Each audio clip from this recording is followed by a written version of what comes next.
فبأي آلاء ربكما تكذبان۔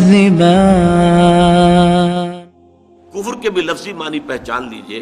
کفر کے لفظی معنی دبا دینا، چھپا دینا، اسی سے کفارہ بنا ہے۔ کفارہ، آپ سے گناہ ہو گیا ہے تو گناہ کا کفارہ ہے تاکہ گناہ جو ہے دب جائے، چھپ جائے، ختم ہو جائے، محو ہو جائے، گناہ کا اثر آپ کے نامہ اعمال میں باقی نہ رہے، کفارہ۔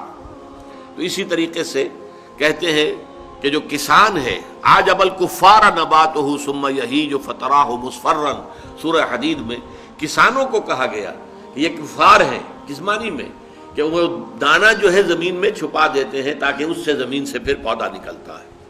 تو فطرت انسانی کے اندر سے ابھرنے والا جذبہ تشکر آپ نے دبا دیا، تو یہ کفر ہے، کفران نعمت۔ قرآن مجید میں لفظ کفر یا شکر کے مقابلے میں آتا ہے، جیسے یہاں آیا وَمَن يَشْكُرْ فَإِنَّمَا يَشْكُرُ لِنَفْسِهِ، جو کوئی شکر کرتا ہے وہ اپنے بھلے کے لیے کرتا ہے۔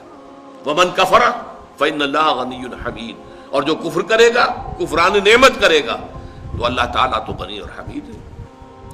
یا پھر کفر ایمان کے مقابلے میں آئے گا، کفر اسلام کے مقابلے میں آئے گا۔ دل میں ابو جہل بھی مانتا تھا کہ محمد حق پر ہے، لیکن اس حقیقت کو، دل کی اس صداقت، دل کی گواہی کو دبا رہا ہے، چھپا رہا ہے، دبا رہا ہے اپنے تعصب کی وجہ سے۔ اور سب سے بڑھ کر آپ کو معلوم ہے علماء یہود کے بارے میں تو قرآن کہتا ہے یعرفونہ کما یعرفون ابناءہم، ایسے پہچانتے ہیں محمد کو صلی اللہ علیہ وسلم جیسے اپنے بیٹوں کو پہچانتے ہیں۔ تو یہ اندر ان کے ایمان موجود تھا، اندر جو ہے گواہی دل دے رہا تھا کہ محمد برحق ہے، یہی ہے وہ آخری رسول اور آخری نبی جن کی پیشن گوئی کی تھی موسیٰ نے بھی اور عیسیٰ نے بھی علیہم الصلوۃ والسلام، لیکن اپنے قلب و ذہن کی ان گواہیوں کو چھپایا انہوں نے۔ وَمَنْ أَظْلَمُ مِمَّنْ كَتَمَ شَهَادَةً عِندَهُ مِنَ اللَّهِ، ان سے بڑھ کر ظالم کون ہوگا جنہوں نے ایک گواہی جو ان کے پاس اللہ کی طرف سے تھی اسے چھپا لیا۔ تو کفر بمانی اسلام بمقابلہ اسلام، کفر بمانی بمقابلہ ایمان، نفاق جو ہے وہ کفر ہے، نفاق بھی کفر ہے، اسلام کے مقابلے میں کافر، غیر مسلم کافر ہے، اور شکر کے مقابلے میں کفران نعمت، وہ بھی لفظ کفر سے بنا ہے۔